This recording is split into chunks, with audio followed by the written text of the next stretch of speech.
शुरू में क्लियर कर देता हूं, फिर अपनी बात शुरू करता हूं। एक तो जो बंधु यहां पर, जो भी व्यक्ति यहां इसलिए आया है कि उसका लोन का मसला है, उसे उसका मकान गिरवी मतलब पड़ा है, वो कुर्की होने वाला है, या उसका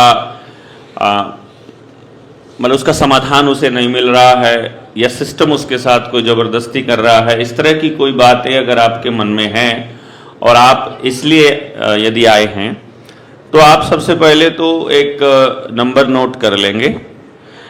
वो नंबर वैसे तो आमतौर पे आपके पास होना चाहिए, नहीं भी है तो आपका कोई भी साथी कहीं भी है उसको आप दे सकते हैं। नंबर है 7696 62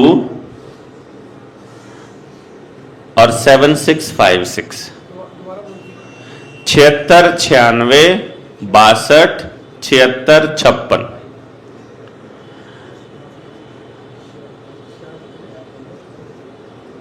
ठीक है ना?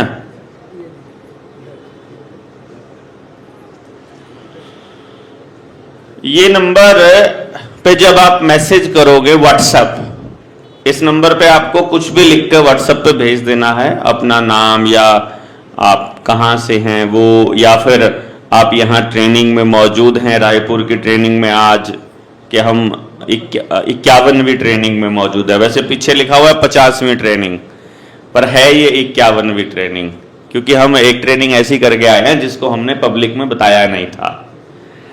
उस टाइम पे वो हमने सिस्टम से जानबूझ के सिस्टम को, क्योंकि वो थी आदिवासियों के बीच, ठीक है, तो असल में ये 51वीं है। तो आप सब लोगों को वहां मैसेज कर देना है व्हाट्सएप पे, और जब व्हाट्सएप आप करोगे तो वहां से एक ऑटो रिप्लाई आएगा, अपने आप एक जवाब आएगा। उस जवाब को अच्छे से पढ़िए। आप पढ़ना नहीं जानते हो तो अपने बच्चे को या अपने पड़ोसी को पढ़ाइए उसको। उसमें पहले ही लाइन में लिखा होगा कि जिसका भी लोन का मसला है, लोन का आवेदन लगाना है, तो यहां पर फॉर्म भर दीजिए। वो लिंक आएगा, उस पर क्लिक करें। क्लिक करने के बाद उसमें अपनी सारी जानकारी जो आपके लोन के मसले की है आप लेकर आए हैं तो भी, नहीं तो आपके पास कोई चिट्ठी पड़ी हो उसमें सारी जानकारी है, लोन का नंबर, लोन अकाउंट नंबर, कितनी अमाउंट है, कब पेमेंट जारी हुई थी, वो सारी जानकारी आपके पास होनी चाहिए। उसमें जितना मांगा गया है डिटेल, वो सारी जानकारी हिंदी में भर दीजिए। कौन सी भाषा में? हिंदी में सारा भर दीजिए। लोन का आवेदन बनाने का कोई शुल्क, कोई फीस जनता सरकार मोर्चा किसी से नहीं लेता है कि हम तुम्हारा आवेदन लगा देंगे, इतना पैसे दे देना, ऐसा नहीं होगा। समझ गए ना? ये बात आपको क्या है याद रखनी है, क्योंकि ये प्लेटफॉर्म से बोली जाती है और कुछ हरामी उसको प्रचारित करते हैं कि वो आपसे 10% मांगते हैं लोन का, इतने % तुम्हारा फीस है, तुमको इतना पैसा देना पड़ेगा, इस चीज का इतना पैसा देना पड़ेगा, इस चीज का, किसी चीज का कोई पैसा हम लोग नहीं मांगते हैं। ना ही इस आवेदन का प्रक्रिया की शुरुआत इसलिए की गई है कि हमको इससे पैसा कमाना है या कुछ है। हम क्या कहते हैं कि आप अपने लोन के अमाउंट के हिसाब से प्लान कर लीजिए कि अगर आप फाइट करते हैं और अगर आप सचमुच मोर्चे की इस गतिविधि से लाभ पा रहे हैं, यदि आप इससे लाभ पा रहे हैं और आपको राहत मिल गई है या मिलने की उम्मीद है, जैसा भी, तो आप आरंभ में चाहे 11 रुपए, 21 रुपए, 101 रुपए, 1000 रुपए, 12,000, जितना भी आपका मन करे उतना हमको सहयोग राशि के रूप में दीजिए कि हम आपके लिए कुछ कर रहे हैं, आप बदले में हमें कुछ सहयोग कर रहे हैं कि हम इतना बड़ा काम कर रहे हैं। ये कोई बड़ी बुरी बात है? बता देना। आप ये कहोगे कि आप इसके बदले में नहीं ले रहे हैं, हम ये इसलिए ले रहे हैं क्योंकि हमारे पुरखों ने हमको कोई भी किसी से कुछ भी फ्री में करवाना नहीं सिखाया है। भले 1 रुपया डाल दीजिए। एक था हमारा 3 ऑडी कार थी, उनका आवेदन लगाया था, उसने 500 रुपये दिया था। तुमने कह रहे थे कि देखो इसके पास ऑडी कार है, लिख रहा है वो, हैं तो, और तो भी हमें कोई दिक्कत नहीं है। बैटरी लॉस हो, इसकी बैटरी कम हो गई।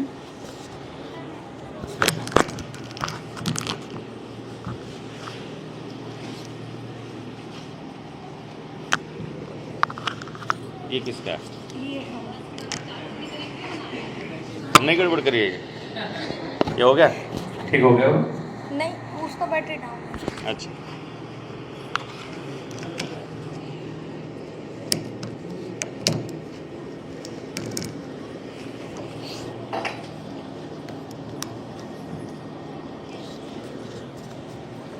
हम बहुत स्पष्ट हैं इस मामले में कि हमारा मकसद बड़ी लड़ाई लड़ना है। साथ में सबसे पहले आपको यह भरोसा होना चाहिए, फिर आप ये कह सकते हो भैया हमने, मतलब हम ऐसे फ्री में किसी से कोई काम नहीं कराया है कि नहीं? भले ही आप ये बता रहे 1 रुपया दे रखा है आवेदन बनाने का, ऐसे थोड़ी ना। आप, हमारे लिए वो बहुत महत्वपूर्ण है 1 रुपया, क्योंकि आपने हम अपना सहयोग उसमें दिया है।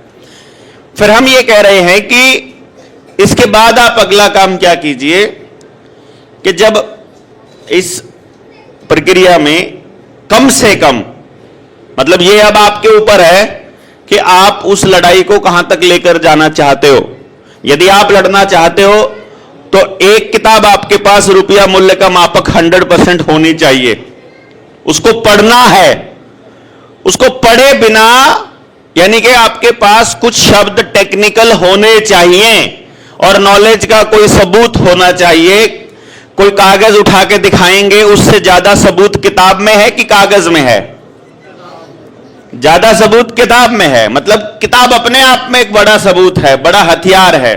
एक किताब वहां से ऑर्डर करने के लिए भी लिंक दिया होता है, एक किताब ऑर्डर कर दीजिए।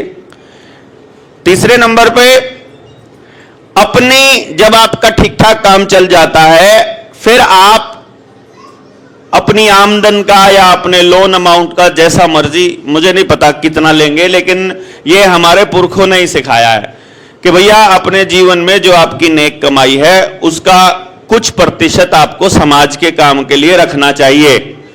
तो हम क्या कहते हैं कि आपने अपनी कमाई का 10%, इवन जिसका आवेदन नहीं लगा है वो भी अपना अलग निकाल के रखो अपने घर में, कि ये हमें सामाजिक कार्य में देना है, ये हमें धर्म के कार्य में देना है।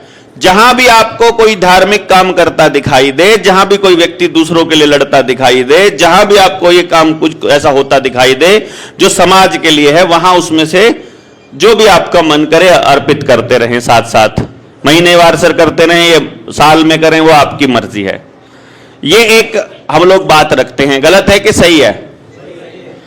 इतना सा हम लोग आपको कहते हैं। तो वो जो 10% है वो ये है, ठीक है ना? वो हमें नहीं देना है। हम आपसे जब हमारी कोशिश ये रहती है, हमारा नियम है मोर्चे में, हम अपने साथियों को एक बात बोलते हैं कि भाई हमारे मोर्चे के पास पैसा इकट्ठा नहीं होना चाहिए। हमारे पास पैसा इकट्ठा हो गया तो गड़बड़ हो जाएगी। आप काम प्लान कीजिए, लोगों से उम्मीद कीजिए, लोग आपको सहयोग देंगे, काम पूरा हो जाएगा। जो बचा रह गया, जब तक वो खर्च नहीं होता तब तक दूसरा मत मांगिए, और अगर वो कम पड़ जाए तो फिर मांग लीजिए। समाज का काम समाज के सहयोग से नहीं हो रहा है। अगर समाज इतना इकट्ठा नहीं किया है सहयोग कर दे तो भैया फिर इसका मतलब अभी जो है लड़ाई लंबी है। यहां के आयोजक जो साथी हैं, 4 साथियों के नंबर हमने डाले थे। आप बताइए, इस कार्यक्रम का आयोजन एक व्यक्ति करेगा और वो किसी को भी ना बोले, वो बेहतर है, या हम सारे उसमें कुछ ना कुछ कंट्रीब्यूट करें, वो ज्यादा बेहतर है? क्योंकि यदि हमने सबने कंट्रीब्यूट कर दिया तो इससे बड़ा आयोजन किया जा सकता है दोबारा रायपुर में। यही करते करते अगले की सांस फूल गई तो भैया अब हमारे बस की बात नहीं है। हमने एक ट्राई करके देख लिया, ये हमने देखा है करके, प्रैक्टिकली हमारी लाइफ में ऐसा हुआ है बहुत बार कि जब आदमी को साथियों का, मतलब ना मेहनत के मामले में, ना धन के मामले में, ना व्यवस्था के मामले में कहीं से सहयोग मिलता है तो आदमी थोड़े दिन मेहनत करके फिर रुक जाता है। हम नहीं चाहते हैं कि यह आंदोलन रुके, इसलिए मैं तो ये कहूंगा कि आपको सबसे पहले ही ये मैं आपको सलाह दूंगा कि आज में और कल में जो इस व्यवस्था के लिए अपना जो सहयोग रूपी मतलब जो भी आप राशि है किसको देना है डेमन भाई? कोई नाम एक बता दीजिए।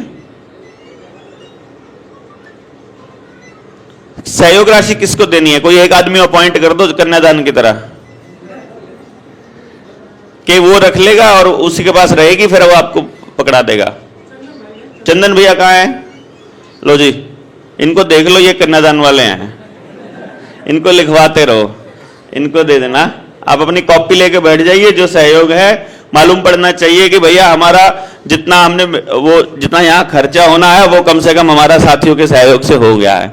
और एक बात का ध्यान रखिएगा, अपने हिस्से का सहयोग नहीं देना है आपने, आपके हिस्से का आया हुआ है, आपने अपने साथी के हिस्से का देना है। कहीं आप ये सोचो कि मैंने जितना खाया है मैं उतना दे दूं, या जितना यहां खर्चा हुआ मैं अपना हिस्सा दे दूं। आपका आया हुआ है, ये समझ के देना है। समझ गए ना? मतलब ये मानो कि आपका किसी और ने दिया हुआ है, आपने किसी और का देना है। ज्यादा हो जाएगा तो अगली बार किसी और के नाम का जमा रहेगा अपने पास, कोई दिक्कत नहीं है। ये बिल्कुल स्पष्ट आपको दिमाग में होना चाहिए कि आपसे कोई नहीं मांग रहा है आपका हिस्सा। यहां पर आपके पास यदि व्यवस्था है एक्स्ट्रा तो आपने किसी और का देना है, ठीक है ना? समझे? नई व्यवस्था है तो कोई दिक्कत नहीं, आपका आया हुआ है, फिर आपका सहयोग यहां है हमारे पास। फिर वो उसके लिए कोई ना कोई और सज्जन ऐसा मिलेगा जो 4 लोगों को सहयोग दे जाएगा, जो 6 लोगों के हिस्से का सहयोग दे जाएगा, 10 लोगों का सहयोग दे जाएगा। उसकी चिंता आपको बिल्कुल नहीं करनी है, ये बिल्कुल ध्यान रखिएगा। हमारा यहां मकसद है आप लोगों को इस बात के लिए तैयार करना कि ये लड़ाई सामूहिक है। इसको दोबारा शुरू करो दोनों, ठीक है ना? सामूहिक लड़ाई के लिए हम लोगों को तैयार होना है। इस सामूहिक लड़ाई के लिए तैयार होने